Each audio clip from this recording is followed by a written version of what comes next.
मेरे साथ, मतलब मैं अपने आप को बड़ा नहीं करा, लेकिन मैं बोलता हूँ आपको, मेरे साथ रहते हो ना तब तक आप गाली नहीं बोलते, मेरे साथ रहते तब तक आप क्रोध भी नहीं करते।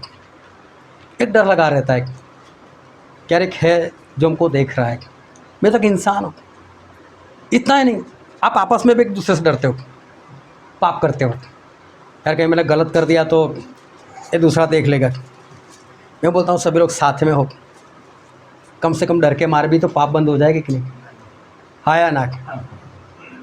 समझदारी रखो, हमें क्या करना है और किस तरह से आगे बढ़ना है। स्वर्ग बहुत ही बढ़िया है, लेकिन नर्क बहुत ही घटिया है। सबसे बड़ी बात नर्क की ये है कि वहाँ पर परमेश्वर नहीं है, और परमेश्वर प्रकाश है, और जहाँ पर परमेश्वर नहीं वहाँ प्रकाश होगा। नर्क में अंधकार है। कैसा अंधकार? ऐसा अंधकार आप अपने आप को नहीं देख पाओगे, ऐसा अंधकार है वहाँ पर। हालेलुया। प्रभु से बोलते हैं मैं मेरी शांति तुम्हें दूंगा। क्या नरक में प्रभु इसको है तो वहाँ पर शांति होगी? नहीं। प्रभु से बोलते जीवन की रोटी मैं हूँ, क्या वो नरक में है तो वहाँ पर रोटी मिलेगी? नहीं। प्रभु से बोलते जीवन का जल मैं हूँ, क्या वो नरक में है तो जीवन का जल वहाँ पर पानी मिलेगा आपको? क्यों यार भूखा प्यासा अंधकार में जलते हुए वहाँ पर दिन काटना चाहते हो? अंत भी नहीं आएगा वहाँ पर, कुछ भी नहीं होगा वहाँ पर। कभी आप बाहर निकलेंगे सोचो ही मत कि कभी दिन ऐसा आएगा, नहीं आएगा वो दिन। वो आखिरी जजमेंट है, और इसलिए मैं कहता हूँ उससे पहले जो कुछ करना है वो जल्दी से करो। प्रेज लॉर्ड, जय मसीह की। मैं स्टैनली मैकवान, मेरे YouTube channel Hindi Gujarati Bible study में आपका स्वागत है। मेरे चैनल को आज अभी इसी वक्त आप सब्सक्राइब कर लीजिए और परमेश्वर ज्ञान में बढ़ते जाओ। आपने कितने साल की योजना बना कर रखी है? आप कितना जिंदा रहने वाले हो? आपको मालूम है ये पृथ्वी खत्म होने वाली, और मालूम है कितना वक्त बाकी है? सिर्फ 3 साल। हाँ, आप सही सुन रहे हो, आपके पास सिर्फ 3 साल बाकी है। और ये 3 साल भी कैसे मालूम है? ये 3 साल बहुत ही भयानक से है। किस तरह से भयानक से? ये 3 साल क्यों बाकी है? क्या बाइबल हमें बताती है इस बारे में? परमेश्वर कहते हैं मेरे पुस्तकों में खोज करो और जानो, जागते रहो। मैं जागता रहता हूँ, और इसलिए मैं पवित्र आत्मा से ये सारी बात पता कर लेता हूँ। सिर्फ 3 साल बाकी है, सिर्फ और सिर्फ 3 साल। कैसे? वो जानने के लिए मेरे साथ लगातार इस वीडियो में अंत तक बने रहो।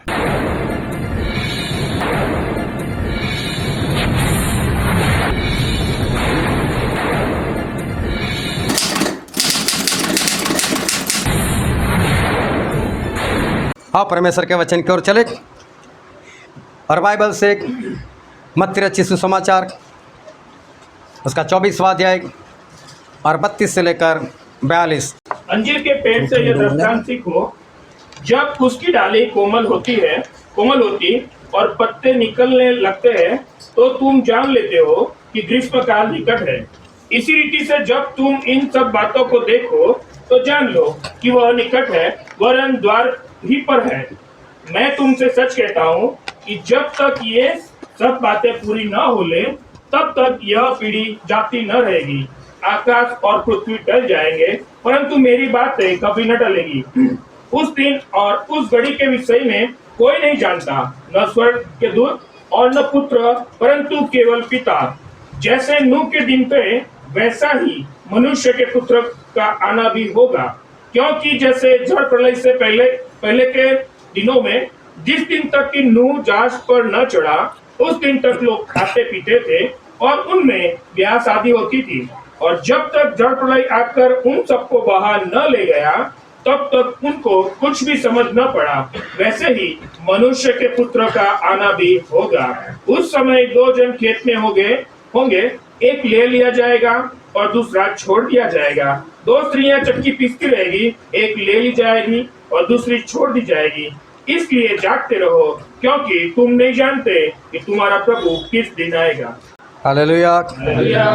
परमेश्वर पिता का वचन हमारे बहुत ही आशीषित है, और परमेश्वर पिता का वचन सच्चा है, और बाइबल में लिखा है यदि सच्चाई को जानोगे तो सच्चाई तुम्हें आज़ाद करेगी। बहुत ध्यान से परमेश्वर के वचन को सुनना, कोई किसी को डिस्टर्ब मत करना, अगर आपके लिए वचन महत्वपूर्ण नहीं है तो चुपचाप बैठे रहना, लेकिन आपकी वजह से कोई और डिस्टर्ब ना होने पाए, ना किसी को कोई इशारा, ना किसी के साथ कोई बातचीत, किसी को कोई चीज़ चाहिए या नहीं चाहिए, देखना ही नहीं है और देना भी नहीं और बोलना भी नहीं, इतना याद रखना। हालेलुया। हालेलुया। अपने मोबाइल को बंद कर रखना और स्क्रीन को नीचे की साइड रखना, ताकि पता ना चले कि उसमें लाइट हो और आपका ध्यान उधर चला जाए, क्योंकि शैतान उसी वक्त जब जो शब्द आपके अंदर जाने चाहिए वो नहीं जाने देना चाहेगा, तभी आपके साथ ये गोलमाल करेगा। इधर किसी के सामने देखना नहीं है। और इसलिए कि आज का वचन आप सभी लोगों के लिए बहुत ही महत्वपूर्ण है। आज का वचन आपको बदल सकता है, उसके बाद प्रभु यीशु भी आकर आपको नहीं बदल सकेंगे। अगर आज आप नहीं बदले तो ये मेरा पक्का दावा है, लिख कर मेरी साइन करवा कर लेकर चले जाना। आज अगर आपके जीवन में कोई बदलाव नहीं आया तो इसके बाद कभी भी आपके जीवन में बदलाव नहीं आएगा। ये मैं दावे के साथ कहता हूँ, इसलिए ध्यान से इस वचन को सुनना, क्योंकि आप उन लोगों में से हो जिनको परमेश्वर ज़्यादा प्रेम करते, और इसलिए ऐसा वचन आज आपके सामने यहाँ पर खुल कर आए। यहाँ पर एक वचन जो हमने पढ़ा मत्ती उसका 24वां अध्याय और 32 से लेकर 42 वचन पढ़ा। एक बार फिर से उसका 34 वचन पढ़ो तो। मैं तुमसे सच कहता हूँ कि जब तक ये सब बातें पूरी न होले, ये सब बातें पूरी ना होले, तब तक यह पीढ़ी जाती ना रहेगी। परमेश्वर ऐसा कहते हैं कि जब तक ये सब कुछ पूरा ना हो। क्या पूरा ना हो? किसके बारे में परमेश्वर बोल रहे कि जब तक ये सारी बातें पूरी ना हो? ये कौन सी बातें थी? अगर वो बातें अगर हम देखना चाहें तो बातें लिखी है मत्ती 24 और पहले वचन से लेकर उसका 31 वचन पढ़ो तो वहाँ पर जो बातें लिखी है, वहाँ पर जितनी घटनाएं लिखी है, वहाँ पर जितनी भविष्यवाणी की है, उसके बारे में प्रभु से ऐसा बोलते, ये सारी बातें ना हो जाए तब तक ये पीढ़ी जाती ना रहेगी, मतलब ये पीढ़ी नहीं मरेगी। ऐसा प्रभु से तकरीबन 2000 साल पहले जब वो जिंदा थी इस धरती के ऊपर इंसान बनकर आए, तब उन्होंने ये बात कही। कौन सी बातें पूरी ना हो जाएगी? चेले लोग और प्रभु यीशु वो लोग यरूशलेम में घूम रहे थे और वहाँ पर जो परमेश्वर का भवन था जो बहुत बढ़िया बनाया था, उसको देखकर चेले लोगों ने प्रभु यीशु से बात की, यीशु देखो तो सही, ये भवन कितना बढ़िया है, कितना ज़ोरदार बनाया। और यीशु ने भवन की ओर देखा होगा और चेलों की ओर देखा होगा और उनका जो उत्तर था, उनका जो मुंह होगा वो ऐसा था, एक पत्थर के ऊपर दूसरा पत्थर नहीं रहेगा। सब लोग हैरान, हम इतना इंटरेस्ट से दिखा रहे, प्रभु देखो कितना बढ़िया। प्रभु बोलते एक पत्थर के ऊपर दूसरा पत्थर नहीं रहेगा। सब लोग शांत हो गए, हम देखने के मूड में, लेकिन प्रभु से तोड़ने के मूड में। कुछ नहीं बोलना है, कोई कुछ नहीं बोला। चलते रहे जैतून पहाड़ आए, उसके ऊपर चढ़ गए। वहाँ पर सिर्फ यीशु मसीह और 12 चेले आए। यीशु वो बात बताओ, एक पत्थर के ऊपर दूसरा पत्थर नहीं रहेगा, कब होने वाला है? प्रभु यीशु आप कब आने वाले हो और इस धरती का अंत कब है, उसका निशान बताओ। तो प्रभु यीशु ने बोला, कोई तुम्हें भरमाए नहीं, झूठे भविष्यवक्ता खड़े होंगे। फिर प्रभु यीशु ने बोला, धरती कंप होगे, लड़ाइयाँ होगी, लड़ाइयों की चर्चा अफवाहें होगी, मेरे नाम के कारण लोग तुमसे बैर रखेंगे, तुम सताए जाओगे, कोर्ट में घसीटे जाओगे, राजा हाकिमों के पास घसीटे जाओगे, आपको मारा जाएगा, यहाँ तक कि खत्म कर दिया जाएगा।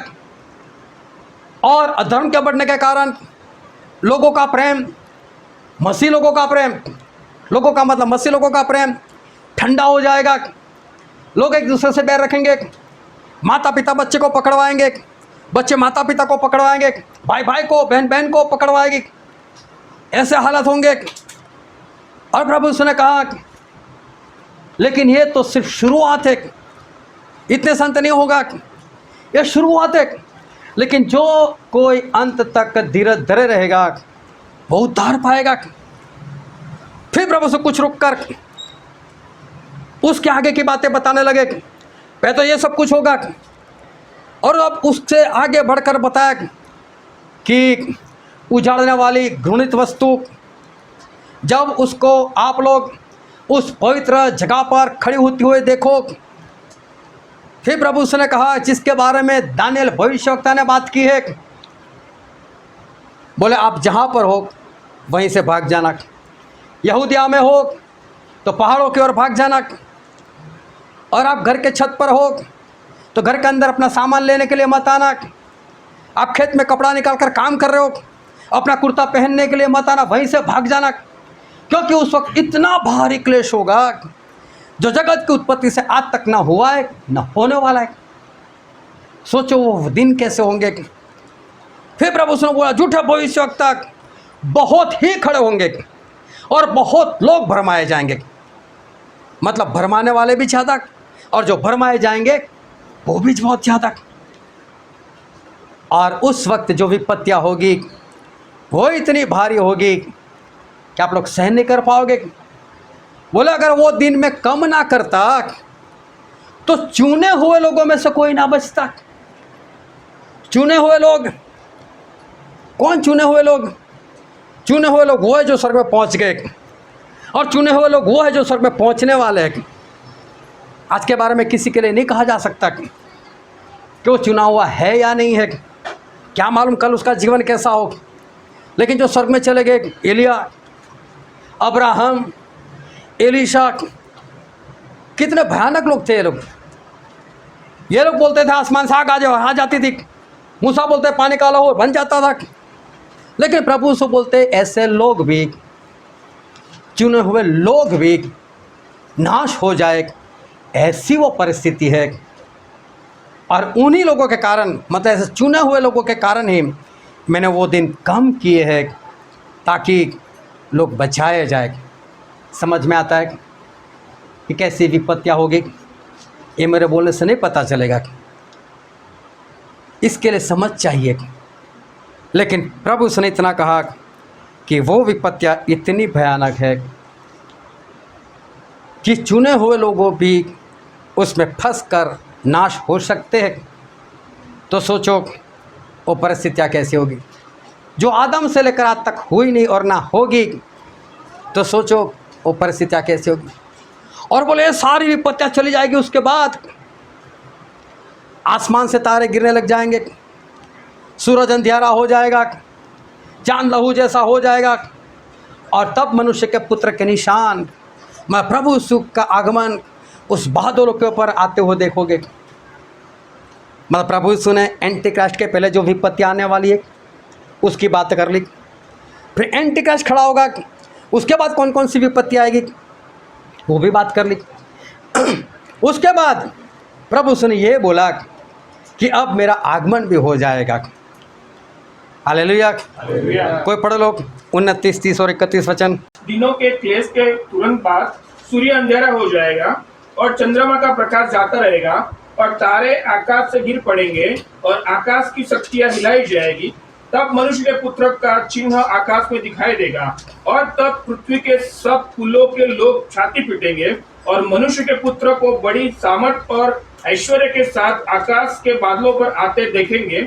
वह तुरही के बड़े शब्द के साथ अपने दूतों को भेजेगा और वे आकाश के इस छोर से उस छोर तक चारों दिशाओं से उसके चुने हुओं को इकट्ठा करेंगे। हालेलुया। हालेलुया। अभी समझो कि प्रभु यीशु का आगमन भी हो गया।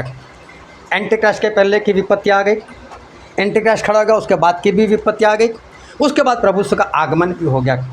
और प्रभु से ऐसा बोलते हैं ये सब कुछ ना हो, ले जो 34वां वचन हम पढ़ रहे थे मत्ती 24:24, ये सब कुछ, ये सारी घटना ना हो जाए तब तक ये पीढ़ी जाती ना रहेगी। हालेलुया। 2000 साल के करीब हो गए प्रभु यीशु अपनी जगह पर थे और वहाँ पर उन्होंने जो लोग इकट्ठा हुए थे उनसे ये बात कही कि ये सब कुछ होगा और ये सब कुछ हो जाएगा, तब तक ये पीढ़ी जाती ना रहेगी, ख़त्म नहीं होगी, ये मर जाएगी। उससे पहले सारी विपत्ति आ जाएगी एंटीक्राइस्ट के पहले वाली, ये पीढ़ी खत्म हो जाए उससे पहले एंटीक्राइस्ट भी खड़ा हो जाएगा, उसकी भी विपत्तियाँ खत्म हो जाएगी। उसके बाद मेरा दूसरी बार आना भी हो जाएगा, लेकिन ये वाली पीढ़ी वो नहीं मरेगी। हालेलुया। हालेलुया। ये कौन सी पीढ़ी की प्रभु यीशु बात कर रहे हैं? प्रभु यीशु उस वक्त तकरीबन 2000 साल होने आए, उस वक्त प्रभु यीशु ऐसा बोलते ये पीढ़ी नहीं जाती रहेगी। ये कौन सी पीढ़ी के बारे में बता रहे कि वो मर जाए, उससे पहले मेरा दूसरी बार आना हो जाएगा। ध्यान से समझना कि इस चीज़ को हम देखने वाले कि वो कौन सी पीढ़ी है जो प्रभु यीशु का आगमन देखने के बाद मरेगी, उससे पहले नहीं मरेगी। वो लोग तब तक जिंदा रहेंगे जब तक प्रभु यीशु का आगमन ना हो जाए। अगर पूरी दुनिया के ऊपर निगाहें लगाओ, एक दो इंसान की बात नहीं, पीढ़ी की बात है। और पीढ़ी का मतलब एक दो लोग नहीं होते, वो हज़ारों में होते लोग, हज़ारों लोग। अगर कोई ऐसे हो आज दुनिया में जो 1900 से 2000 साल के करीब बूढ़े हो चुके तो अखबारों में हमको सुनने को मिलता, पढ़ने को मिलता, न्यूज़ में हमको देखने को मिलता एक ऐसी पीढ़ी है वो अभी भी जिंदा है। लेकिन ऐसा तो कभी हमने सुना नहीं, आज तक हमने कभी देखा नहीं कोई इंसान जो 200 साल पुराना अभी भी जिंदा हो। हालेलुया। तो ऐसा तो कोई आज तक जिंदा नहीं। तो फिर प्रभु यीशु किसके बारे में ये बात कह रहे कि ये पीढ़ी नहीं मरेगी? ध्यान से समझना, ये सारी घटनाएं हो जाएगी। और फिर प्रभु यीशु एक पीढ़ी के बारे में बात कर रहे, और हम पढ़ते हैं उसका 32 वचन पढ़ो तो। अंजीर के पेड़ से यह दृष्टांत सीखो, जब उसकी डाली कोमल होती है और पत्ते निकलने लगते हैं तो तुम जान लेते हो कि ग्रीष्म काल निकट है।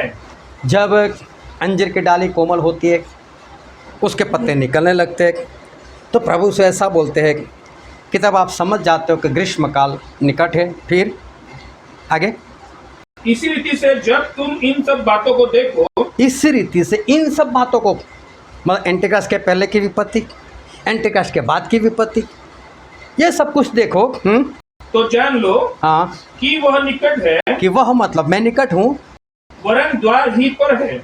मतलब मैं द्वार ही पर हूँ। वह ये सब बातें हो तो आप समझ लेना कि मेरा दूसरा आगमन इतना करीब है कि मैं आप लोगों के दरवाजे के पास खड़ा हूँ। हालेलुया। हालेलुया। हाँ, फिर आगे, मैं तुमसे सच कहता हूँ कि जब तक ये सब बातें पूरी न हो ले तब तक यह पीढ़ी जाती न रहेगी। जब तक ये सारी बातें ना पूरी हो ये पीढ़ी जाती ना रहेगी। प्रभु यीशु एक पीढ़ी के बारे में बता रहे कि एक पीढ़ी ऐसी है जो मर जाएगी, उससे पहले प्रभु यीशु कहते मेरा आगमन हो जाएगा। लेकिन प्रभु यीशु वहाँ पर एक बात कहेगी कि ये जो सारी घटनाएं मैं बता रहा हूँ, ये जो सारी बातें मैं बता रहा हूँ, उसको किससे सीखो? तो 32 वचन एक बार फिर से पढ़ो। अंजीर के पेड़ से यह दृष्टांत सीखो। हाँ, अंजीर के पेड़ से ये सब कुछ सीखो। हालेलुया। हालेलुया। किसके जरिए सीखो? अंजीर के पेड़ से। इसका मतलब पेड़ी क्या है, उसको हमें किससे सीखना है? अंजीर से सीखना है, अंजीर के पेड़ से सीखना है। अबे अंजीर का पेड़ कहाँ पर लेने के लिए जाए? प्रभु से कौन सा अंजीर के पेड़ की बात कर रहे हैं? ये अंजीर का पेड़ कौन सा? क्या वो यरूशलेम में है? क्या वो इज़राइल में कहीं पर है? क्या वो भारत में कहीं पर है? प्रभु यीशु कौन से अंजीर के पेड़ की बात कर रहे हैं? ये अंजीर का पेड़ है क्या? और यिर्मयाह में ऐसा लिखा है, यिर्मयाह उसका 24वां अध्याय और वचन 1 से 5। जब बाबिल का राजा नबूकदनेस्सर यहोयाकीम के पुत्र यहूदा के राजा यकोन्याह को और यहूदा के हकीमों और लोहारों और कारीगरों और बंधुआ करके यरूशलेम से बाबिल को ले गया, तो उसके बाद यहोवा ने मुझको अपने मंदिर के सामने रखे हुए अंजीरों के 2 टोकरे दिखाए। एक टोकरे में तो पहले से पके अच्छे अच्छे अंजीर थे और दूसरे टोकरे में बहुत निकम्मे अंजीर थे, वरन वे ऐसे निकम्मे थे कि खाने के योग्य भी न थे। फिर यहोवा ने मुझसे पूछा, हे यिर्मयाह, तुझे क्या देख पड़ता है? मैंने कहा, अंजीर। तो अंजीर अच्छे हैं, वो तो बहुत ही अच्छे हैं, परंतु जो निकम्मे है वो बहुत ही निकम्मे है, वरन ऐसे निकम्मे हैं कि खाने के योग्य भी नहीं है। तब यहोवा का यह वचन मेरे पास पहुंचा कि इज़राइल का परमेश्वर यहोवा यूं कहता है, जैसे अच्छे अंजीरों को वैसे ही मैं यहूदी बंधुओं को जिन्हें मैंने इस शान से कसदियों के देश में भेज दिया है देखकर प्रसन्न होऊंगा। परमेश्वर बोलते हैं यिर्मयाह को 2 अंजीर की टोकरी बताकर, एक अंजीर की टोकरी जिसमें बहुत अच्छे अंजीर है, पहले पके हुए, दूसरी टोकरी में ऐसे अंजीर है जो बिगड़े हुए, निकम्मे है। जो अच्छे हो तो इतने अच्छे कि मज़ा आएगा खाने में, दूसरे इतने निकम्मे है कि वो खाए भी नहीं जा सकते। बोले यिर्मयाह क्या देख रहा है? बोले प्रभु मैं दोनों अंजीर देख रहा हूँ, दोनों टोकरियाँ देख रहा हूँ। तो प्रभु ने बताया कि जो अच्छे अंजीर है वो लोग हैं इज़राइल के, कि जिनको मैंने कसदियों के पास गुलाम बनाकर भेज दिए, जिनको मैंने बोला जाओ गुलाम बनकर चले जाओ। वो बोले इस अंजीर के समान, मतलब इज़राइल लोगों को अंजीर बोला। चलो तो अच्छे अंजीर है, उनको इज़राइल वासियों के बारे में बताया। लेकिन उसका 8वां वचन पढ़ो तो, परंतु जैसे निकम्मे अंजीर निकम्मे होने के कारण खाए नहीं जाते, उसी प्रकार से मैं यहूदा के राजा सिदकिय्याह और उसके हकीमों और बचे हुए यरूशलेम को जो इस देश में और मिस्र में रह रहे हैं छोड़ दूंगा। अभी देखो जो निकम्मे अंजीर है उनको भी तो इज़राइल लोगों के साथ ही उसकी तुलना की। इसका मतलब अंजीर मतलब इज़राइल लोग हैं। Hallelujah, hallelujah. समझ में आ रही बात?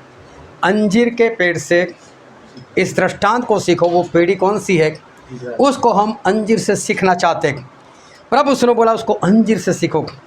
अभी अंजीर मतलब प्रभु ने ऐसा बताया कि अंजीर मतलब इज़राइल के लोग, चाहे बिगड़े हुए चाहे अच्छे लोग, लेकिन अंजीर मतलब इज़राइल के लोग। एक बार प्रभु ने बताया था कि वो बाहर निकले, बहुत सारे अंजीर के पेड़ थे, एक अंजीर के ऊपर पत्ते लग चुके थे लेकिन फल नहीं था। प्रभु ने वहाँ पर जाकर उसके ऊपर फल ढूंढना चाहा, फल मिला नहीं। अब प्रभु ने उस अंजीर को श्राप दिया, वो तुरंत सूख गई। वो अंजीर भी परमेश्वर किसको दर्शाना चाहते थे? वो इज़राइल को दर्शाना चाहते थे कि इज़राइल लोग हैं जो फल बिना के हैं, और जो फल बिना के हैं उन सभी लोगों को तो नाश कर दिया जाएगा। फिर प्रभु से एक दृष्टांत और बताया था कि मालिक आया और मालिक को बोलने लगा कि ये जो अंजीर का पेड़ है जगह क्यों रोक रहा है, फल नहीं देता। बोले काट दे उसको, फेंक दे। वो अंजीर इज़राइल लोग थे। प्रभु ने बोला नहीं नहीं, मैं इनके लिए मेहनत करता हूँ, इनके चारों ओर खड्डा खोदता हूँ, मैं खाद डालता हूँ, मैं पानी डालता हूँ, इस साल अगर इसको फल ना लगे तो काट देना, कोई बात नहीं। ये तो हमारे लिए लिखा हुआ था, इज़राइल लोगों के लिए लिखा हुआ था। तो जो अंजीर का पेड़ है, और यहाँ पर परमेश्वर जो अंजीर की बात कर रहे हैं वो अंजीर कोई और नहीं, इज़राइल देश है। हालेलुया। सभी को समझ में आ गया ये अंजीर कौन है? ये अंजीर कौन है? इज़राइल देश। अभी परमेश्वर ऐसा बोलते हैं उसके 32 वचन में, जो हमने वचन पढ़ा था मत्ती 24 और उसका 32 वचन, एक बार फिर से पढ़ो। अंजीर के पेड़ से यह दृष्टांत सीखो, जब उसकी डाली कोमल होती है, जब उसकी डाली कोमल होती है। अंजीर की डाली कोमल, अंजीर के पेड़ की डाली नहीं, अंजीर की डायरेक्ट अंजीर की डाली कोमल। इसका मतलब एक ऐसा अंजीर का पेड़ जो अभी लगाया है, अभी उसकी डाली कोमल है, अभी तो उसके पत्ते निकलना शुरू हुए। समझ में आ रहा है सभी को? अंजीर मतलब कौन? इज़राइल। तो बोले वो अंजीर जिसकी डाली अभी कोमल है। कोमल कब होते? जब नया नया अंजीर लगाया जाए, अभी उसका बीज डाला और अभी तो उसकी डाली कोमल निकली है, अभी तो पत्ते निकलना शुरू हुए। तो इसका मतलब अंजीर मतलब कौन? इज़राइल। तो ये तो कोमल इज़राइल हो गया। तो कोमल इज़राइल का मतलब ये तो अभी अभी ये अंजीर का पेड़ नया नया फूट कर ज़मीन से बाहर निकला है। हालेलुया। इसका मतलब ये जो इज़राइल है वो अभी नया नया बनकर बाहर आया है। जब हम बाइबल पढ़ रहे, यिर्मयाह का पुस्तक में हमने कुछ पढ़ा, उस वक्त परमेश्वर ने ऐसा बोला, अच्छे अंजीर वो लोग हैं जो गुलामी में चले गए। उस वक्त इज़राइल गुलाम था। उसके बाद भी देखो प्रभु यीशु आया तब रोमी सरकार इनके ऊपर राज कर रही थी। बाइबल ख़त्म हो गया तब तक रोमी सरकार ही थी। ये लोग कभी आज़ादी नहीं हुए बाइबल के अंदर। और उसके बाद रोमी सरकार के बाद इन लोगों ने इस इज़राइल के ऊपर इतना भारी हमला किया, इतना सताव किया कि इज़राइल लोग वहाँ से भाग गए, पूरा देश छोड़कर भाग गए। उसके बाद पूरे वर्ल्ड के मैप से इज़राइल गायब हो गया। इजराइल नाम का देश रहा है नहीं। ये लोग पूरे वर्ल्ड में इधर उधर भटकते रहे। लेकिन फिर उन लोगों ने चाहा कि हम वापस अपने देश में जाते, वहाँ पर रहते, और उन्होंने वापस वहाँ पर आना शुरू कर दिया। धीरे धीरे वो लोग बढ़ने लगे और वो जगह पैलेस्टाइन वालों के हाथ में थी। इनके साथ लड़ते लड़ते जगह हथियाते कुछ अपने पास उन्होंने इकट्ठा कर लिया। उसके बाद उन्होंने अपना देश अलग से मांगा और तब एक इलेक्शन हुआ और इजराइल को 14 मई 1948 को आज़ाद कर दिया। और 14 मई 1948 मतलब 13 मई 1948 तक इजराइल देश नहीं था। 13 मई 1948 तक इजराइल नाम का देश इस धरती के मैप में नहीं था। 14 मई को अचानक से अस्तित्व में आया। इसका मतलब उस वक्त ये डाली कैसी थी? कोमल। अभी अभी उभर कर आया, अभी अभी बना, अभी तो डाली बाहर ही निकली, अभी तो पत्ते लगे ही है बस। इसका मतलब ये अंजीर कौन? इजराइल प्रजा। ये कोमल है, इसका मतलब इजराइल प्रजा का एक बार फिर से इस धरती के ऊपर स्थापित होना। ये देश नया नया अभी बना। ये कब हुआ? 1948। थोड़ा जोर से बोला, कब हुआ? 1948 में हुआ। ये 1948 प्रभु ऐसा बोलते हैं। उसका 33 वचन फिर से पढ़ो। इसी रीति से जब तुम इन सब बातों को देखो तो जान लो कि वह निकट है, वरन द्वार ही पर है। हाँ, प्रभु से बोलते ये जब होता हुआ देखो, तब मैं कहाँ तक पहुँच गया? दरवाजे पर। तो प्रभु से हमारे दरवाजे पर कब पहुँचे? जोरों से 1948। समझ में आ रहा है? किसी को ना समझ में आया तो बोलना। आज का वचन थोड़ा भारी है, लेकिन आप समझ जाओगे तो आपके लिए बहुत फ़ायदेमंद है। प्रभु यीशु 1948 में कहाँ पर आ गए? हमारे घर के दरवाजे पर। मैं कहना चाहते मैं आपको अंदर लेने के लिए आ रहा हूँ, अभी दरवाजे पर हूँ। वहाँ तक तो आ गए। कब? 1948 को। अभी 1948 को वो वहाँ पर आ गए और फिर वो ऐसा कहते, उसका 34 वचन, मैं तुमसे सच कहता हूँ कि जब तक ये सब बातें पूरी न हो ले तब तक यह पीढ़ी जाती न रहेगी। ये पीढ़ी जाती ना रहेगी। तो इजराइल 13 मई 1948 तक तो था नहीं। ये कब आया? 14 मई 1948। तब अंजीर की डाली कोमल थी। अब उससे बोल रहे कि ये पीढ़ी, हालेलुया, ये जो डाली कोमल थी वह पीढ़ी तब तक नहीं मरेगी जब तक प्रभु यीशु का दूसरा आगमन ना हो जाए। मतलब पीढ़ी कब अस्तित्व में आई? थोड़ा जोरों से। 14 मई 1948। 1948 में इजराइल में जो पीढ़ी अस्तित्व में, उस वक्त जो बच्चे पैदा हुए वो बच्चे मर जाए उससे पहले प्रभु यीशु दूसरी बार आ जाएंगे। हालेलुया। समझ में आ रही बात सभी को? अगर 1948 में जो लोग पैदा हुए हो, आज उनकी आयु कितनी हो सकती है? जोर से बोलो। 77 साल। और हमारी आयु कितनी? 70 और बल के कारण 80। इनके कितने हो गए? बाकी कितने? हालेलुया। मैं सच में बोलता हूँ, आप लोगों में से कितने लोग हैं जो ऐसा मानते हैं कि मेरे पास ज़्यादा से ज़्यादा 3 साल है? कितने लोगों को मालूम है कि हमारे पास वक्त नहीं? हाथ उठाकर बताओ। सभी लोग जानते हैं। कौन है जो इस तरह जीवन जीता है कि मेरे पास 3 साल बाकी बस? प्रोग्राम कहाँ तक का बना है? मेरे बेटे को तो IAS ऑफिसर बनाना है। ध्यान से समझना। अगर आपको ये विश्वास होता कि मेरे पास सिर्फ 3 साल बचे तो आपका बच्चा सरकारी स्कूल में पढ़ता। बात सही कि नहीं?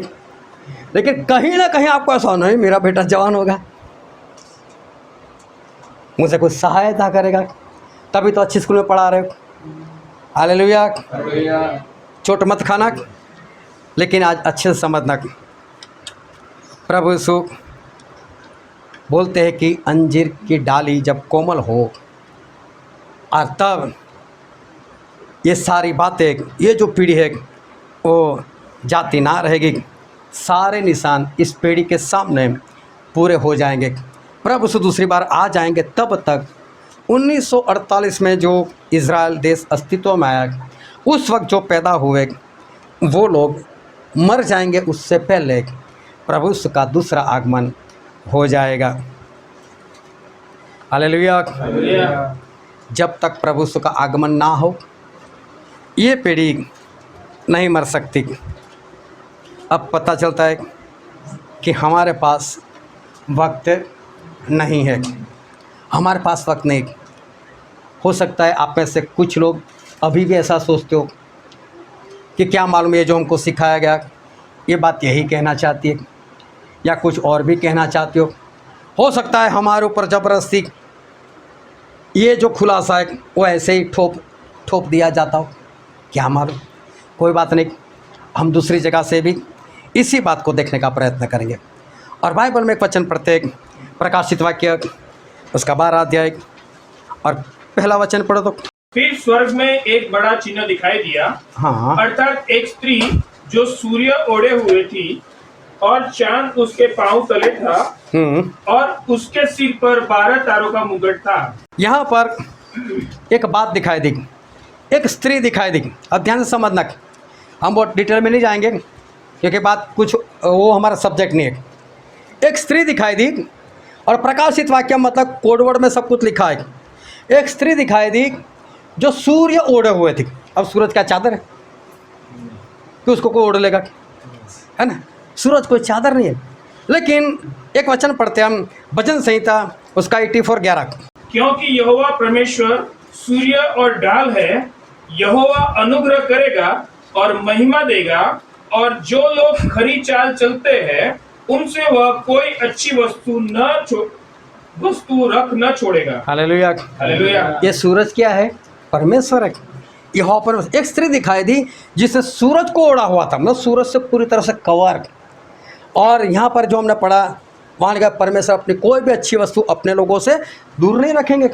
इसका मतलब एक ऐसी स्त्री जो सूरज से कवर, मतलब परमेश्वर से कवर हुई है, मैं उसकी सारी चीज़ें पूरी की, उसको परमेश्वर सबसे ऊंचाई पर लेकर जाएंगे, ऐसी किसी स्त्री के बारे में यहाँ पर लिखा है।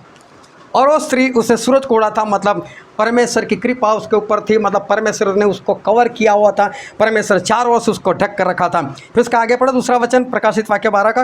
और वह गर्भवती थी और चिल्लाती थी क्योंकि प्रसव की पीड़ा उसे लगी थी और वह बच्चा जन्ने की पीड़ा में थी। हाँ, ये स्त्री गर्भवती थी। लेकिन पहले वचन में लिखा है उसके सर के ऊपर एक मुकुट था, और मुकुट में कितने तारे थे? 12 तारे। अब देखो इस स्त्री को जान लो, एक स्त्री जिसको परमेश्वर ने पूरी तरह से कवर कर रखा है, उसके सर के ऊपर 12 तारे का एक मुकुट रखा है। इज़राइल जो देश है, इज़राइल नाम किसका रखा गया? याकूब का। उसके कितने गोत्र है? हालेलुया। समझ में आ रहा है? ये स्त्री कोई और नहीं, इज़राइल की बात है। उसके सर के ऊपर 12 गोत्र, उसका मुकुट है, उसको परमेश्वर ने कवर कर रखा है। बिगाड़ सकता है कोई इज़राइल का? कुछ भी करो कुछ नहीं होगा उसको। और उसके पैरों में कौन था? सूरज। मतलब आशीष से तो उसके पैरों में रहती है। हम जो अंगूर खाते इतना इतना, और वहाँ पर जाओ तो चीकू के समान अंगूर है। हम जो अनार खाते इतना होता है, जब वहाँ पर जाओ तो इतना बड़ा अनार होता है। मैंने एक बार बैंगन देखा, जब मैं वहाँ पर गया था, मुझे ऐसा लगता है कि 50 लोगों के खाने के लिए एक बैंगन चाहिए बस।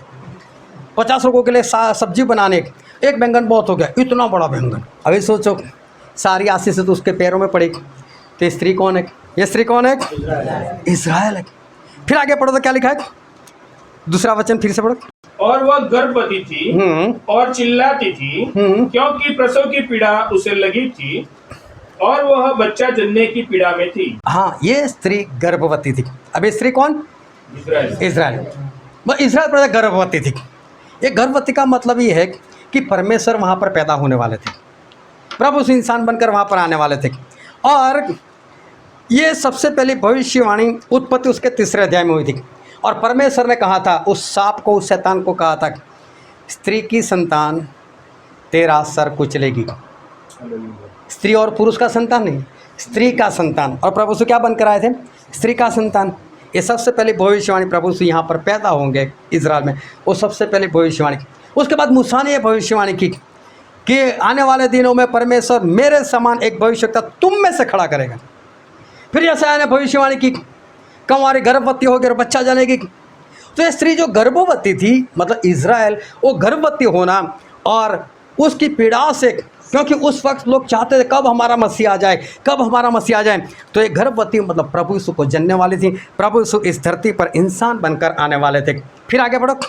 और एक और चिन्ह स्वर्ग में दिखाई दिया। हाँ। और देखो, एक बड़ा लाल अजगर था, जिसके 7 सिर और 10 सींग थे, और उसके सिरों पर 7 राजमुकुट थे। यहाँ पर दिखाई दिया एक, क्या दिखाई दिया? अजगर। अजगर। ये अजगर कौन है? जोरों से बोलो। शैतान।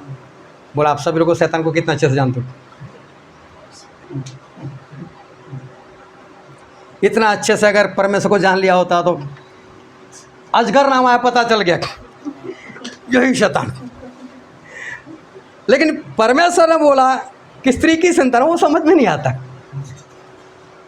अरे हमारा जो दोस्त है, हमारा जो बाप है, हमारा सृजन है, सबसे ज़्यादा पहचान तो हमारी उसके साथ होनी चाहिए। हालेलुया। चलो कोई बात नहीं, शैतान दिखाई दिया। फिर और उसकी पूंछ ने आकाश के तारों की 1/3 को खींचकर पृथ्वी पर डाल दिया। और आकाश के तारे मतलब स्वर्गदूत, उनका तीसरा हिस्सा इस अजगर की पूंछ ने, मतलब शैतान ने उनको भरमाया।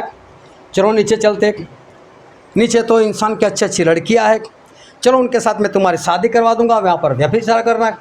और 1/3 स्वर्गदूत, तीसरा हिस्सा स्वर्गदूतों का उसने पाप में गिराकर इस धरती पर वो लेकर आया। ये बात यहाँ पर की है। फिर आगे बढ़ो। और वह अजगर उस स्त्री के सामने जो गर्भवती थी, हाँ, खड़ा हुआ, हाँ, कि जब वह बच्चा जने तो उसके बच्चे को निगल जाए। हाँ, शैतान की पूरी निगाह उस इजराइल के ऊपर, कब ये बच्चा आए मैं मार दूं, कब ये बच्चा आए और मार दूं। और क्या हुआ आगे? और वह बेटा जनी, मतलब बच्चा कौन था? प्रभु यीशु। वो आ भी गए। हाँ, जो लोहे का दंड लिए हुए हाँ, सब जातियों पर राज्य करने पर था। हाँ, और उसका बच्चा एकाएक परमेश्वर के पास और उसके सिंहासन के पास उठाकर पहुंचा दिया गया। हालेलुया। हालेलुया। प्रभु यीशु आए, हमारे लिए जिए, मर गए, तीसरे दिन जिंदा हो गए, 40 दिन लोगों को दर्शन दिया, और फिर वहाँ पर कहाँ चले गए? अपने पिता के पास दाहिनी ओर वो बैठ गए। इतनी घटना हो गई 1 से 6 में। समझ में आ रहा है? इतनी घटना हो गई। हालेलुया। समझ गए आप लोग? इतनी घटना हो गई। फिर लिखा है उसका 7वां वचन, और वह स्त्री उस जंगल को भाग गई जहाँ परमेश्वर की ओर से उसके लिए एक जगह तैयार की गई थी कि वहाँ वह 1260 दिन तक पाली जाए। हाँ, ये स्त्री अब अपनी जगह छोड़कर चली गई। 1260 दिन, ये सब कुछ सिंबॉलिक लैंग्वेज है, उसके अंदर हमें जाना नहीं है। लेकिन इज़राइल देश में जब रोमी सरकार थी, अभी मैंने बताया, तो सन 135 में उनकी इतनी सतावट हुई कि उनका जो परमेश्वर का भवन वो तो 70 में फूंक दिया गया था। उसके बाद 135 में तो ऐसी हालत हो गई कि पूरे इज़राइल को जलाया गया, और उसकी जो उपजाऊ ज़मीन थी वहाँ पर बड़े बड़े पत्थर डाल दिए गए, और पूरा इज़राइल, एक भी इंसान वहाँ पर नहीं रहा। सारे के सारे इज़राइल छोड़कर वहाँ से भाग गए। ये वही बात लिखी है 6वें वचन में, इज़राइल वहाँ से भाग भी गया। मतलब बाइबल के बाद की बात मैं कर रहा हूँ, प्रकाशित वाक्य ख़त्म होने के बाद इज़राइल लोग इधर उधर बिखर गए, तब की बात कर रहा हूँ।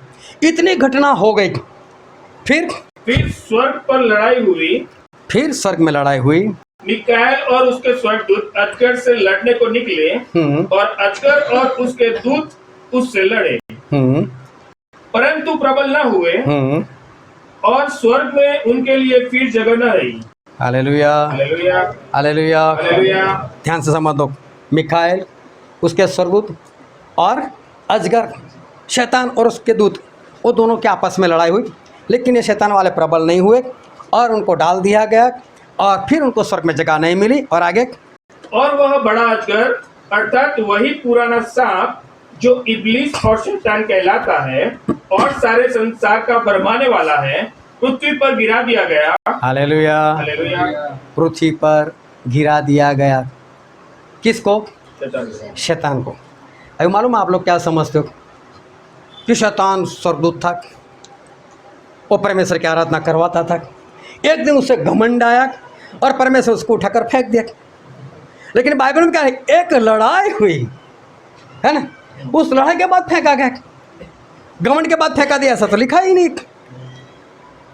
समझ में आ रहा है सभी को? उसको जब फेंका गया उससे पहले कितनी घटना हो गई थी। इजराइल देश आ चुका था, प्रभु यीशु आकर वापस चले गए थे। इजराइल जो पूरे वर्ल्ड में बिखर चुकी थी 1260 दिन, और वापस अपने देश में बस गई, इतना हो गया। उस दिन एक लड़ाई हुई। उस दिन मतलब ये इजराइल का बिखरना पूरा हो गया, 1260 दिन खत्म हो गए। अब उनको वापस इस धरती पर अपना देश स्थापित करने की जरूरत थी। वो कौन सा दिन था? 14 मई 1948 वो दिन आ गया। तब ये लड़ाई हुई और तब इस शत्रु शैतान को इस धरती पर फेंका गया। हालेलुया। हालेलुया। लोग ऐसा समझते कि आदम से पहले फेंका गया। नहीं, आदम से पहले नहीं, उसको ना स्वर्ग से फेंका गया है। ये मत समझना कि वो स्वर्ग में उसकी कोई जगह थी और वहाँ से उसको फेंका गया, लेकिन ये भी सब्जेक्ट नहीं है। लेकिन ऊंचाई पर था वो और वहाँ से उसको फेंक दिया गया और उसके बाद उसको स्वर्ग में जगह ना मिली।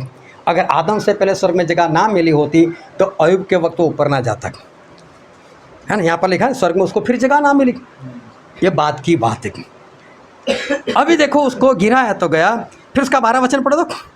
फिर मैंने स्वर्ग पर से यह बड़ा शब्द आते हुए सुना कि अब हमारे परमेश्वर का उद्धार और सामर्थ और राज्य और उसके मसीह का अधिकार प्रकट हुआ है, क्योंकि हमारे भाइयों पर दोष लगाने वाला जो रात दिन हमारे परमेश्वर के सामने उन पर दोष लगाया करता था, गिरा दिया गया। और वे मेमने के लहू के कारण और अपनी गवाही के वचन के कारण उस पर जयवंत हुए, और उन्होंने अपने प्राणों को प्रिय न जाना, यहाँ तक कि मृत्यु भी सह ली।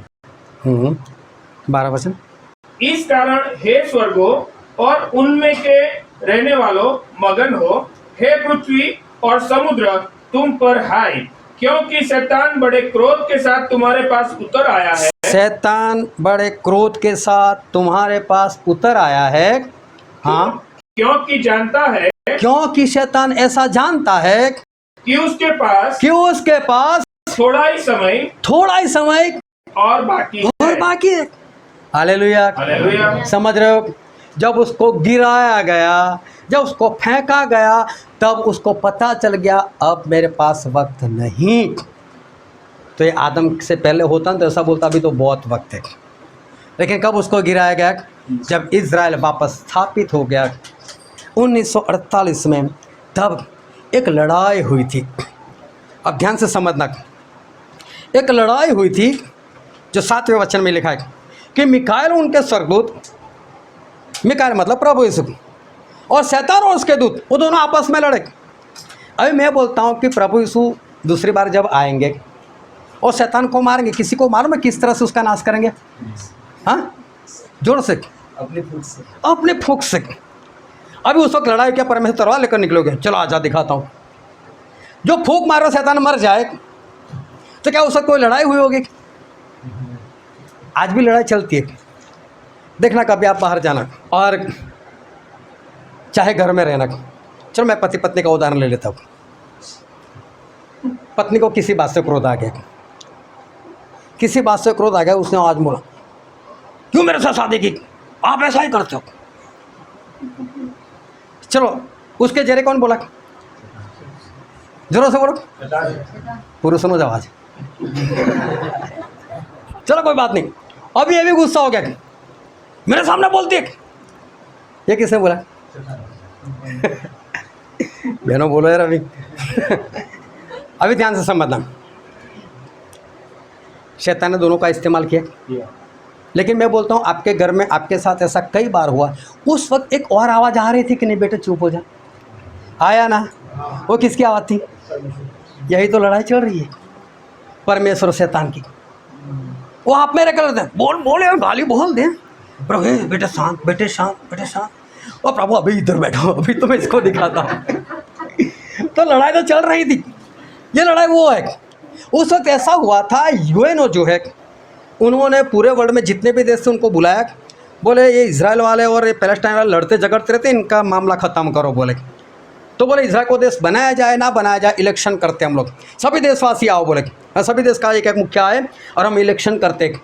और उन्होंने इलेक्शन किया तो 50 देश वाले आए और इलेक्शन में ऐसा हुआ कि जो परमेश्वर है उन्होंने 37 लोगों के अंदर काम करने में सफलता प्राप्त की। 37 लोगों ने बोला हाँ बना दो देश, और शैतान 13 लोगों में काम कर सका और उन्होंने बोला इजराइल देश नहीं बनना चाहिए। और इस कारण जीत किसकी हुई? मिकाएल उसके सरदूत की। लेकिन आमने सामने लड़ाई तो परमेश्वर से एक फूंक मारेंगे वो ख़त्म हो जाएंगे। ये इंसानों के बीच में रहकर लड़ने की बात थी, ये लड़ाई हुई। लेकिन जब ये लड़ाई हुई ना तब परमेश्वर क्रोध आया, वह तू बार बार ऊपर आता जाता रहता है ना, अभी तो फेंकता हूँ तुझे, अब स्वर्ग का दरवाज़ा तेरे लिए बंद। उस वक्त 1948 में परमेश्वर उसके लिए स्वर्ग का रास्ता बंद किया। तब तक वो आता था जाता था। क्या बोला स्वर्गदूतों ने?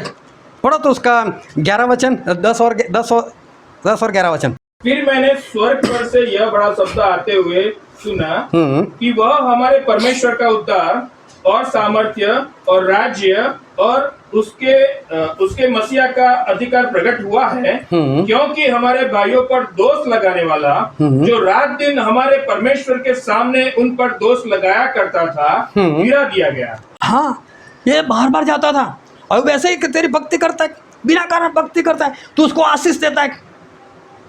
वो बार बार जाकर ऐसा कर, स्वर्गदूत को भी बुलाओ, आ जाओ नीचे, मजा आएगा। और स्वर्गदूत भी पाप कर बैठते थे। स्वर्गदूत बोलते अभी आनंद करो, हे स्वर्ग और स्वर्ग में रहने वालों आनंद करो। और जब शैतान को फेंका गया तब पृथ्वी वाले को बोला गया कि पृथ्वी और समुद्र को अफसोस, उसमें रहने वाले को अफसोस। मतलब पृथ्वी और समुद्र में लोग रहते थे कि नहीं? हालेलुया, समझ में आ रहा है? आदम से पहले नहीं फेंका गया उसको। ये अभी की बात है, 1948 की बात है। जब उसको फेंका गया तो उससे बोला 12 वचन में कि अब उसको पता है कि मेरे पास वक्त कम है। क्योंकि प्रभु ने क्या बोला 1948 से, जब ये पीढ़ी स्थिति में आई, मैं पास में, मतलब आपके घर के दरवाजे पर हूँ। शैतान भी उसी वक्त आ गया, उसको तभी फेंका गया। प्रभु यीशु भी आ गए, मेरे लोगों के घर में नहीं घुसने दूंगा। लेकिन हम प्रभु यीशु के लिए भी दरवाज़ा खोलें, वो भी क्या करें? खटखटा रहे हैं, बेटे खोल तो, बेटे खोल तो। प्रभु यीशु बेटे बेटे करते और शैतान लात मार कर घुस जाता है। बात यही है बस। ये लड़ाई अभी भी चल रही है, लेकिन शैतान को पता चल गया कि अब मेरे पास वक्त नहीं है। और जब उसे पता चल गया तो मालूम उसने क्या किया? उसका 17 वचन पढ़ दो। और अजगर स्त्री पर क्रोधित हुआ। स्त्री मतलब इस्राएल। और उसकी शेष संतान से, शेष संतान मतलब बाकी की संतान जो परमेश्वर की आज्ञाओं को मानते, हाँ, और यीशु की गवाही देने पर स्थिर है। और यीशु की गवाही देने पर स्थिर है। इसका मतलब यीशु भी आकर चले गए थे। समझ में आ रहा है? ये बहुत पहले की बात नहीं है, ये अभी अभी की बात है। हाँ, लड़ने को गया और वह समुद्र के बालू पर जा खड़ा हुआ। हालेलुया, दोनों हाथ उठाकर बोलो हालेलुया। हालेलुया। सभी को समझ में आ रहा है? पहले हमने देखा कि वो अंजीर क्या है, अंजीर की कोमल डाली क्या है। वो कौन था? इजराइल। उनका स्थापित होना 1948 की बात थी। और वो पीढ़ी मर जाए उससे पहले प्रभु सुखाना हो जाएगा। वही बात अलग तरीके से दूसरे वचन से हमने ये देखी कि उसी वक्त तो शैतान को भी गिराया गया है। समझ में आ रहा है? अब वक्त हमारे पास नहीं है। कितना साल बाकी? हालेलुया, ज़्यादा से ज़्यादा 3 साल। ये वचन से हमें इतना पता चलता है। लेकिन मैं ऐसा बोलता हूँ, अभी भी हम क्यों ऐसा मान लें कि लड़ाई वही थी, इज़राइल को आज़ाद करने वाली लड़ाई थी? अब ध्यान से समझना, आज यही बात एक तीसरे वचन से देखते। Hallelujah, hallelujah. अब यही बात एक तीसरे वचन से हम देखना चाहते। और यशायाह भविष्यवक्ता का पुस्तक, उसका 14वां अध्याय। ये 14वां अध्याय लोगों के अंदर बहुत फेमस है, क्योंकि ये 14वां अध्याय वो शैतान को जो गिरा दिया गया उसी की बात वहाँ पर लिखी है। लेकिन अभी तीसरी बार जब फिर उनको 2 बार सपना और परमेश्वर ने बता दिया कि 2 बार मतलब बात फाइनल, हम एक बार और जा रहे हैं। हालेलुया। हम तीसरी बार ये बात देखने के लिए जा रहे हैं। तो ये जो 14वां अध्याय है वो शैतान को गिरा दिया, उसी के बारे में सब कुछ लिखा गया। और ये बात तो सभी लोग और सभी विश्वासी लोग जानते हैं। और उसका पढ़ो तो 12, 13, 14 वचन। हे भोर के चमकने वाले तारे, तू कैसे आकाश से गिर पड़ा है। तू जो जाति जाति को हरा देता था, तू अब कैसे काट कर भूमि पर गिरा दिया गया है। तू मन में कहता तो था, मैं स्वर्ग पर चढ़ूंगा, मैं अपने सिंहासन को ईश्वर के तारागण से अधिक ऊंचा करूंगा और उत्तर दिशा की छोर पर सभा के पर्वत पर विराजूंगा। मैं मेघों से भी ऊंचे ऊंचे स्थानों के ऊपर चढ़ूंगा, मैं परम प्रधान के तुल्य हो जाऊंगा। हालेलुया। हालेलुया। ये सब कौन बोल रहा था? शैतान। यही बात है ना, शैतान को फेंका गया उस दिन की बात है। ये 14 अध्याय में वही बात लिखी। लेकिन सिर्फ यहाँ पर हमने जो पढ़ा तो हमें सिर्फ इतना पता चलता है कि उसको फेंका गया, वो बात यहाँ पर की है। लेकिन किस दिन उसको फेंका गया और ये बात कब उसके साथ हुई? उसका 3रा वचन पढ़ो। जिस दिन यहोवा तुझे तेरे संताप और घबराहट से और उस कठिन श्रम से जो तुझसे लिया गया विश्राम देगा, उस दिन तू बेबीलोन के राजा पर ताना मारकर कहेगा। हाँ देखो, बेबीलोन का राजा, यहाँ पर शैतान के बारे में शब्द इस्तेमाल किया, बेबीलोन का राजा। फिर उसी के लिए आगे जो हमने वचन पढ़ा उसका 12 वचन जो है, 12 वचन एक बार फिर से पढ़ो। हे भोर के चमकने वाले तारे, हे भोर के चमकने वाले तारे। इसको इंग्लिश में क्या बोलते हैं मालूम? ल्यूसीफर। हाँ, ल्यूसीफर। भोर के चमकने वाले तारे मतलब ल्यूसीफर। और ल्यूसीफर किसको बोलते हैं? शैतान को। तो अभी पता चला शैतान को फेंका उस दिन की बात है। तो वो बेबीलोन का बादशाह, बेबीलोन मतलब आज का इराक, बेबीलोन जो एक बड़ी बिल्डिंग बनाने के लिए जा रहे थे और वो ऐसा बोल रहे थे कि मैं ही राजा हूँ, मैं ही परमेश्वर हूँ, कोई परमेश्वर है। जो निम्रोद था उसके बारे में बाइबल में नहीं लिखा, लेकिन इतिहास ऐसा कहता है कि वो आसमान में तीर बरसाता था और बोलता अगर कोई खुदा तो 12 है, मैं खुदा हूँ बोले। और बोले मैं ऐसी बड़ी बिल्डिंग बनाऊँगा, हम लोग बिखरेंगे नहीं, हम वहीं पर रहेंगे। और आज भी उसके अवशेष यहाँ पर इराक में मौजूद है। बेबीलोन वही है। बेबीलोन का बादशाह मतलब घमंडी बादशाह, घमंडी बादशाह मतलब शैतान। बोले उस दिन जब परमेश्वर तुझे मतलब इजराइल को बोल रहे हैं कि तुझे तेरे संताप से, तेरे दुख से परमेश्वर तुझे आज़ाद करे, तेरे दुख सारे परमेश्वर दूर करे, उस दिन तू इस बेबीलोन के राजा को मतलब इस लूसीफर को, इस भोर के तारे को तू कहेगा तू कैसा गिराया गया। हालेलुया। हालेलुया। तो इजराइल को फिर से शांति किस दिन मिली? किस दिन मिली? अरे बोलो सही। हाँ, 14 मई 1948। चलो और क्लियर करते हैं। उसका पहला वचन पढ़ो तो। यहोवा याकूब पर दया करेगा, यहोवा याकूब मतलब इजराइल उस पर दया करेगा और इजराइल को फिर अपना कर, इजराइल को फिर अपना कर, फिर अपना कर। इसका मतलब पहले छोड़ दिया होगा। हालेलुया। हालेलुया। इजराइल को सन 135 में छोड़ दिया, सारी वर्ल्ड में वो लोग बिखर गए थे। हाँ पढ़ो पढ़ो। उन्हीं के देश में बसाएगा, हाँ मतलब देश से निकाला होगा, फिर लाएंगे उनको अपने देश में, फिर और परदेसी उनसे मिल जाएंगे और अपने अपने को याकूब के घराने से मिला लेंगे, और देश देश के लोग उनको उन्हीं के स्थान में पहुंचाएंगे, और इजराइल का घराना यहोवा की भूमि पर उनका अधिकारी होकर उनको दास और दासिया बनाएगा, क्योंकि वे अपने बंधुआई में ले जाने वालों को बंधुआ करेंगे, और जो उन पर अत्याचार करते थे उन पर वे शासन करेंगे। हालेलुया। हालेलुया। समझ में आई बात? परमेश्वर एक बार इस्राएल को फिर अपनाएंगे, फिर अपने देश में बसाएंगे। इसका मतलब देश में निकालने के बाद की बात है। और पूरा बाइबल पढ़ो, तब तक नहीं निकाला था। सन 135 में लोग निकल गए वहाँ से, पूरे वर्ल्ड में बिखर गए। फिर परमेश्वर दूसरे विश्व युद्ध के बाद इन लोगों को वापस इकट्ठा करना शुरू किया। दूसरा विश्व युद्ध आया, उससे पहले पहले इन लोगों ने जाना शुरू किया, और दूसरे विश्व युद्ध के बाद तो बहुत बड़ी मात्रा में ये लोग इजराइल देश में गए और इजराइल देश स्थापित भी हो गया 1948। उस दिन तू इस शैतान को, इस बेबीलोन के बादशाह को, इस भोर के चमकने वाले तारे को, उस दिन तू कहेगा तू कैसा गिराया गया। समझ में आ रहा है कि शैतान को कब गिराया गया? 14 मई 1948। कितनी जगह से देखा हमने? हालेलुया। समझ में आ रही है सभी को बात? 3 जगह से हमने एक ही बात देखी। कि शैतान को 1948 में गिराया गया। 1948 में ही इज़राइल स्थापित हुआ। उसकी डाली अंजीर की कोमल थी, उसके पत्ते निकलने लगे। वो पेड़ी मर जाए उससे पहले सारी विपत्तियाँ ख़त्म और प्रभु यीशु का दूसरा आगमन भी हो जाएगा। और वो पीढ़ी आज कितने साल की है? कितने साल की? 77 साल की हो गई। अब ज़्यादा से ज़्यादा कितना जिएंगे वो लोग? 3 साल। मतलब वो मर जाए उससे पहले प्रभु यीशु को क्या करना पड़ेगा? प्रभु यीशु को आना पड़ेगा। और जो मत्ती रचित सुसमाचार में हमने पढ़ा था उसका 24वां अध्याय, और पढ़ो तो 34 वचन से एक बार फिर। मैं तुमसे सच कहता हूँ कि जब तक ये सब बातें पूरी न हो ले तब तक यह पीढ़ी जाती न रहेगी। हाँ, और आगे? आकाश और पृथ्वी टल जाएंगे परंतु मेरी बातें कभी न टलेगी। देखो बाइबल में जहाँ जहाँ पर अंत के निशान हैं वहाँ पर यह शब्द पहली बार और आखिरी बार प्रभु सिर्फ यहीं पर इस्तेमाल किए, मेरी बातें नहीं टलेगी। मतलब ऐसा होगा ही होगा। वो पीढ़ी मर जाए उससे पहला मेरा आगमन हो ही जाएगा। ये एक ही जगह पर प्रभु यीशु ने पूरे पक्की बात कर दी, मेरी बातें नहीं टलेगी, ऐसा होकर ही रहेगा। हालेलुया। क्या होकर रहेगा? कि वो जो पीढ़ी अस्तित्व में आई है वो मर जाएगी, उससे पहले प्रभु यीशु का दूसरा आगमन हो जाएगा।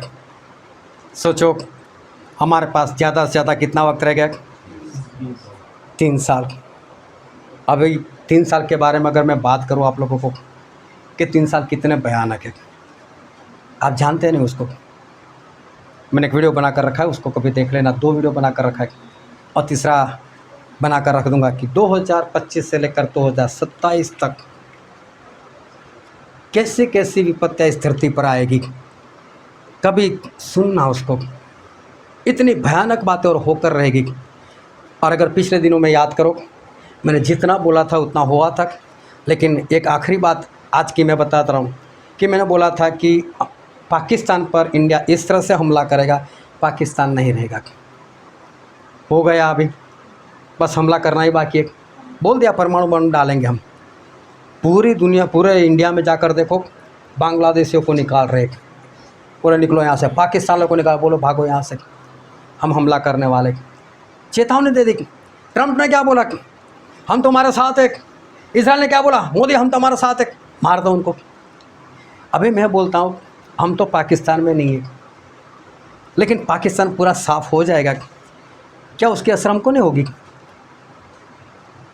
क्या उसके कुछ निशान हमारे ऊपर नहीं आएंगे? क्या महंगाई नहीं बढ़ेगी? क्या हमारे हालत नहीं बिगड़ेंगे? क्या 2002 में हम 80 लोगों की लड़ाई थी, हिंदू मुसलमान की थी ना, क्या हम परेशान नहीं हुए थे?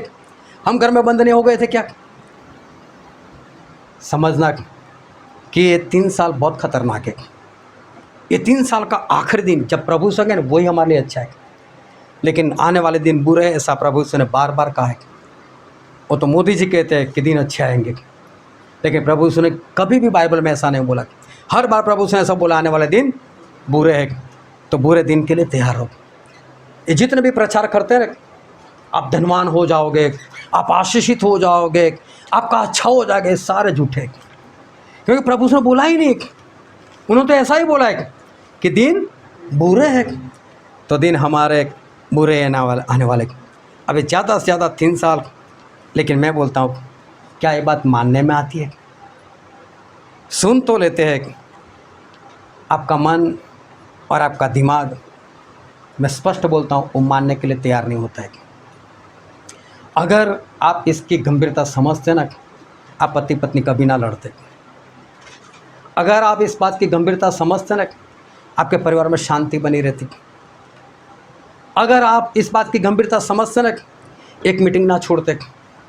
अगर इस बात की गंभीरता आप समझते ना, कभी वक्त के बाद कभी संगति में नहीं जाते, आप टाइम से पहले पहुंच जाते। बातें बहुत भयानक है, लेकिन इंसान सुनता है, सबूत उसको मिलता है, लेकिन इंसान का मन, उसका दिल कहीं ना कहीं उसको ऐसा बोलता है, यार सही में होगा ऐसा? कैसा हो जाएगा? क्या सही में पूरा पाकिस्तान ख़त्म हो सकता है क्या? अरे मतलब हो जाने के बाद मानोगे क्या? इंसान का मन मानने को तैयार नहीं। लेकिन जो हमने वचन पढ़ा, उसका 37 और 38 वचन पढ़ो तो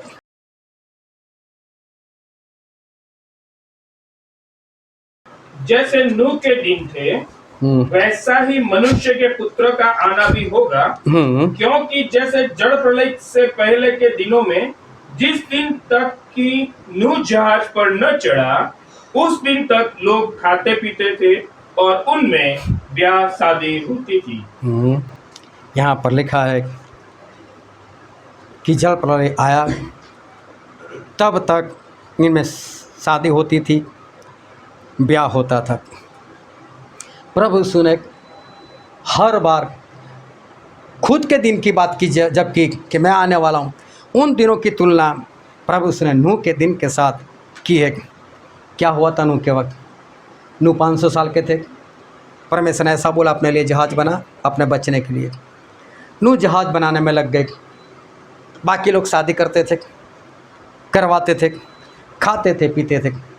नूह भी खाते थे, पीते थे, लेकिन जो शरीर के लिए खाना चाहिए, पीना चाहिए, पार्टियों में नहीं जाते थे। ना बर्थडे पार्टी, ना मैरिज एनिवर्सरी, ना किसी की शादी, कुछ भी नहीं। नूह 500 साल के थे। सोचो 500 साल में इतनी उनकी कितनी बहनें होंगी, कितने भाई लोग होंगे, कितने रिश्तेदार होंगे।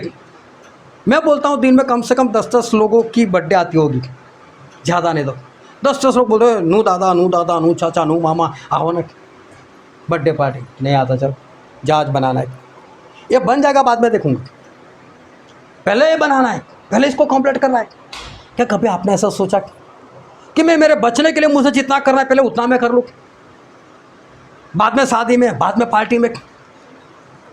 मैं आ रहा था ट्रेरा बहन के वहाँ बंदगी थी और वहाँ छाणी जकाता का उस पार एक भाई मोटरसाइकिल लेकर खड़े थे। मेरे भाई साहब यहाँ खड़े, मीटिंग का समय तो हो गया, पहुँचे भी नहीं वहाँ पर।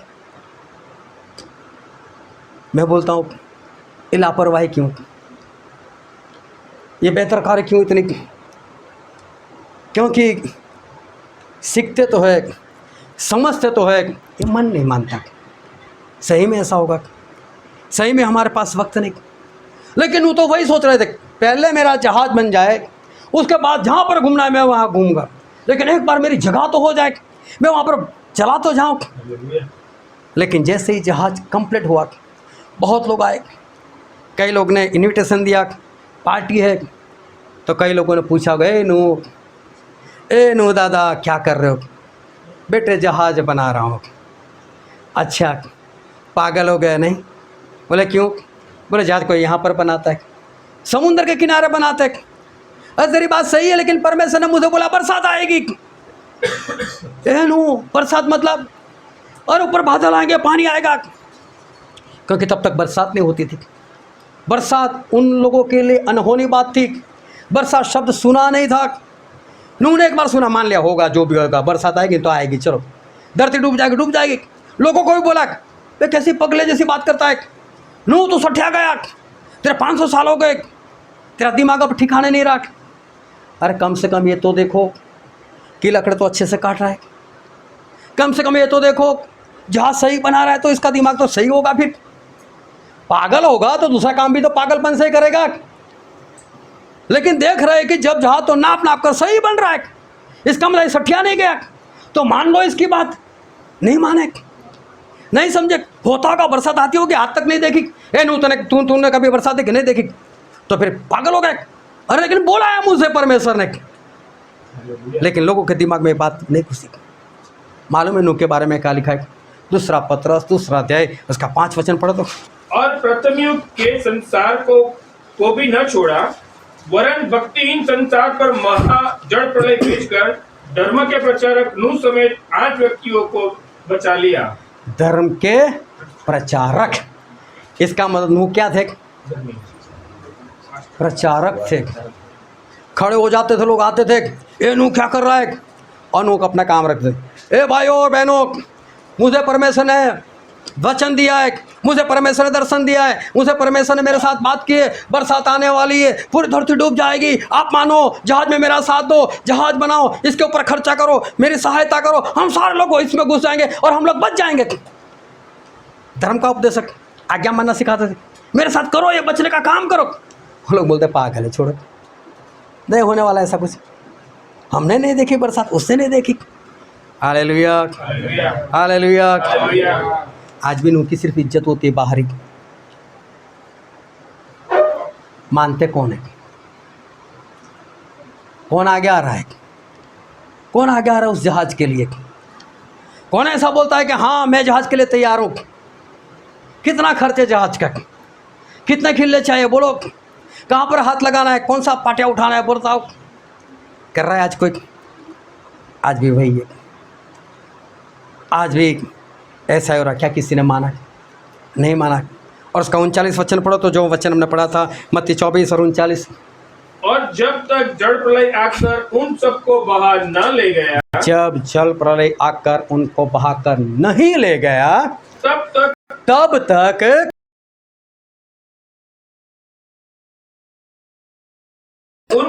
उनको कुछ भी समझ न पड़ा। कुछ भी समझ में नहीं आया। Hallelujah, hallelujah. समझ रहे हो कि नहीं?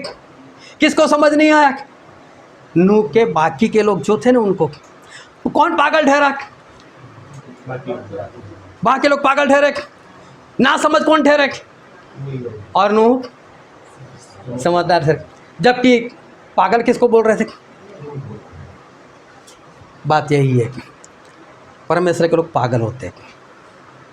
उनको एक अंदर से एक आशा होती है, आज तो मान ही लेंगे, आज तो मान ही लेंगे। फिर चाहे निराशा आता आ जाए, नहीं रात तो मान ही लेंगे। एक बार फिर चिल्लाना शुरू कर देते, एक बार फिर चिल्लाना शुरू कर देते। 100 साल तक नूह चिल्लाते रहे। धर्म के उपदेशक 100 साल तक जहाज भी तैयार करना है खुद के लिए, और लोगों को प्रचार भी करना है। लेकिन जल प्रलय आकर जब तक घसीट कर लेकर नहीं गया ना, तब तक नहीं समझे। अब घसीटते घसीटते चिल्लाते हो गए, ए नूह तू सही, हमको बचा ले। अब क्या? अब क्या? मैं आप लोगों को बोलता हूँ, नूह 7 दिन पहले अपने जहाज में चला गया था। जितने लोग 7 दिन पहले उस जगह पर चला जाएगा वो ठीक है, बाकी कोई नहीं बचने वाला, याद रखना। आखिरी दिन भागोगे, लेकिन आखिरी दिन बचाव नहीं है। उन लोगों के समझ में नहीं आएगा। मैं बोलता हूँ क्यों समझ में नहीं आएगा? बस इसलिए बात अनहोनी लगती थी। अनहोनी बात है, कैसे होगा ऐसा? आज भी मैंने जितनी बातें बताई, मैंने 2023 एंड में बता दिया कि 24 में ट्रंप ही आएगा, ट्रंप ही आएगा। मैंने बोला मिडल ईस्ट में वो धमाल करेगा, करना शुरू हो गया। नहीं मानते थे, लेकिन हुआ कि नहीं? तो आज भी मैं जितना बोलता हूँ वो आने वाले दिनों में होगा ही होगा। मानना नहीं मानना वो आपके हाथ की बात है, लेकिन आखिर में वो लोग नाश हो गए। मैं बोलता हूँ ये नूह वाली घटना क्या इस संगति में एक बार फिर से दोहराई जाएगी? क्या एक बार फिर से ऐसा होगा कि नूह बचाया जाएगा और बाकी के लोग फिर नाश आकर उनको घसीट कर ना लेकर जाए, तब तक नहीं समझेंगे? क्या इतना जानने के बाद, इतना समझने के बाद, क्या वही घटना एक बार फिर से क्या आप लोग दोहराओगे? क्या आज भी उस जहाज़ के बारे में सिर्फ नूह अकेला ही सोचता रहेगा? क्या आज भी मदद के लिए कोई नहीं आएगा? आज भी लोग सुनकर सिर्फ सुनने वाले ही बनेंगे, कोई नहीं समझेगा? सारे मर जाएंगे? क्या मेहनत सारी व्यर्थ चली जाएगी? एक जगह से नहीं, मैंने बाइबल ही से मैंने 3 जगह से आपको बताया कि 1948 हमारे लिए कितना महत्वपूर्ण है। उस वक्त जो पीढ़ी अस्तित्व में हमारे लिए कितनी महत्वपूर्ण है। सोचो लोग मरने के लिए। मालूम प्रभु से ने भजन संहिता में ऐसा लिखवाया, इज़राइल की शांति के लिए प्रार्थना करो। क्यों? ये पीढ़ी जब तक जिंदा है ना, तब तक आपके पास कुछ आस है। वो मर जाएंगे उससे पहले तो प्रभु यीशु आ जाएंगे। लेकिन मैं बोलता हूँ एक घटना और हो जाएगी, वो उजाड़ने वाली घृणित वस्तु, वो जब आएगी ना, तब पवित्र आत्मा का काम खत्म हो जाएगा। पवित्र आत्मा का काम खत्म, एंटीक्राइस्ट का उठना शुरू। उस वक्त कुछ नहीं होगा। बरसात आने से पहले नूह जहाज में चले गए थे, बरसात के बाद नहीं जाना है। एंटीक्राइस्ट के बाद आप नहीं भाग सकोगे। भागना है तो उससे पहले वक्त है। और एंटी क्राइस्ट को जो वक्त दिया गया है वो है 7 साल, जबकि मुश्किल से बचे 3 साल। लेकिन प्रभु से ऐसा कहते कि वो दिन कम किए जाएंगे। नूह जब जहाज़ में चले गए उसके 7 दिन के बाद विपत्तियाँ शुरू हो गई और नूह जहाज़ में 370 दिन रहे थे। 370 दिन ये विपत्तियाँ चली थी। और मुझे ऐसा लगता है प्रभु से बार बार नूह की बात कर रहे हैं। वो जो 7 साल है ना वो 370 दिन बन कर रह जाएंगे, मुझे लगता है। मैं ऐसा नहीं बोलता हूँ ऐसा ही होगा, लेकिन मैं आपसे कहना चाहता हूँ वो दिन घटाए जाएंगे 370 दिन। और एक बात मैंने वो बताई है कि आज भी एंटी क्राइस्ट, कौन है एंटी क्राइस्ट? आज भी जिंदा है। और देखना आने वाले दिनों में वो हमला करेगा। और मैंने उसके एक संभावित डेट बताई है, एक संभावना मैंने बताई है। और वो संभावना जो बताई है वो मेरे ख्याल से 2027 और उसका जनवरी महीना मेरे ख्याल से है, जनवरी या फरवरी महीना। अगर ऐसा कुछ हो जाए उससे पहले हम एक सुरक्षित जगह पर होने चाहिए, जिंदा रहने के लिए नहीं। मैं फिर से बोलता हूँ, प्रभु में मरने के लिए, प्रभु में मरने के लिए। मैं बोलता हूँ जब तक आप मेरे साथ रहते हो ना, मेरे साथ मतलब मैं अपने आप को बड़ा नहीं करा, लेकिन मैं बोलता हूँ आपको, मेरे साथ रहते हो ना तब तक आप गाली नहीं बोलते, मेरे साथ रहते तब तक आप क्रोध भी नहीं करते। एक डर लगा रहता है कि यार एक है जो हमको देख रहा है, मैं तो इंसान हूँ। इतना ही नहीं, आप आपस में भी एक दूसरे से डरते हो, पाप करते हो। यार कहीं मैंने गलत कर दिया तो ये दूसरा देख लेगा। मैं बोलता हूँ सभी लोग साथ में हो, कम से कम डर के मार भी तो पाप बंद हो जाएगी कि नहीं? हाँ या ना? समझदारी रखो, हमें क्या करना है और किस तरह से आगे बढ़ना है। स्वर्ग बहुत ही बढ़िया है, लेकिन नरक बहुत ही घटिया है। सबसे बड़ी बात नरक की ये है कि वहाँ पर परमेश्वर नहीं है और परमेश्वर प्रकाश है। और जहाँ पर परमेश्वर नहीं वहाँ प्रकाश होगा। नरक में अंधकार है। कैसा अंधकार? ऐसा अंधकार आप अपने आप को नहीं देख पाओगे, ऐसा अंधकार है वहाँ पर। हालेलुया। प्रभु से बोलते हैं मैं मेरी शांति तुम्हें दूंगा। क्या नरक में प्रभु इसको है तो वहाँ पर शांति होगी? नहीं। प्रभु से बोलते जीवन की रोटी मैं हूँ, क्या वो नरक में है तो वहाँ पर रोटी मिलेगी? नहीं। प्रभु से बोलते जीवन का जल मैं हूँ, क्या वो नरक में है तो जीवन का जल वहाँ पर पानी मिलेगा आपको? क्यों यार भूखा प्यासा अंधकार में जलते हुए वहाँ पर दिन काटना चाहते हो? अंत भी नहीं आएगा वहाँ पर, कुछ भी नहीं होगा वहाँ पर। कभी आप बाहर निकलेंगे सोचो ही मत कि कभी दिन ऐसा आएगा, नहीं आएगा वो दिन। वो आखिरी जजमेंट है। और इसलिए मैं कहता हूँ उससे पहले जो कुछ करना है वो जल्दी से करो। हालेलुया। हम सभी अपने आँखों को बंद करें, अपने मस्तकों को प्रभु से आगे झुकाए। मेरे प्रियो, ये वक्त है कि हम अपने आप को जांचें, ये वक्त है कि हम अपने आप को परखें, ये वक्त है कि हम अपने आप की परीक्षा करें। आज परमेश्वर ने अपने वचन का जो भेद प्रकट किया है, एक जगह से नहीं 3 जगह से प्रकट किया है। हर जगह से परमेश्वर एक ही बात बता रहा है कि अब हमारे पास वक्त नहीं है, अब हमारे पास वक्त नहीं है, अब हमारे पास कोई भविष्य नहीं है। बस हमें अभी एक ही काम करना है और वो है स्वर्ग में जाने के लिए अपने आप को तैयार। बस अभी तो जहाज़ में घुस जाने का वक्त आ चुका है। चारों ओर सतावट बढ़ रही है। एक दिन ऐसा आ जाएगा कि संगति हमारी बंद होने वाली है, बहुत कुछ होगा। लेकिन उससे पहले मैं बोलता हूँ अपने आप को तैयार करो, तैयार करो। सिर्फ वचन सुनने वाले ना बनो, अपने आप को धोखा देने वाले मत बनो, वचन को मानने वाले बनो। अब हमारे पास थोड़ा सा भी वक्त नहीं बचा, अब एक्शन लेने का वक्त आ चुका है। अपने आप को धोखा देना बंद कर दो और स्वर्ग में जाना चाहते हो तो कुछ करो। लोगों ने पतरस आकर पूछा कि पतरस अब हम क्या करें? परमेश्वर से पूछो, परमेश्वर हम क्या करें, लेकिन तैयार हो जाओ, तैयार हो जाओ। सही में अभी वक्त हमारे पास नहीं है। अब मुश्किल से हमारे पास थोड़ा सा समय बाकी है, उसमें भी अगर एंटीक्राइस्ट कब खड़ा हो जाए हम नहीं जानते, और वो खड़ा हो गया मतलब पवित्र आत्मा का काम ख़त्म, उसके बाद हम कुछ भी नहीं कर पाएंगे। लेकिन मैं कहता हूँ आज गंभीर बनो, बच जाओ। परमेश्वर आपको बचाना चाहते हैं, इसलिए बार बार अपने वचन से आपसे बातचीत करते हैं। ये वचन समझने के लिए, ग्रहण करने के लिए, उसके अनुसार चलने के लिए प्रभु की कृपा हम सभी पर होने पाए।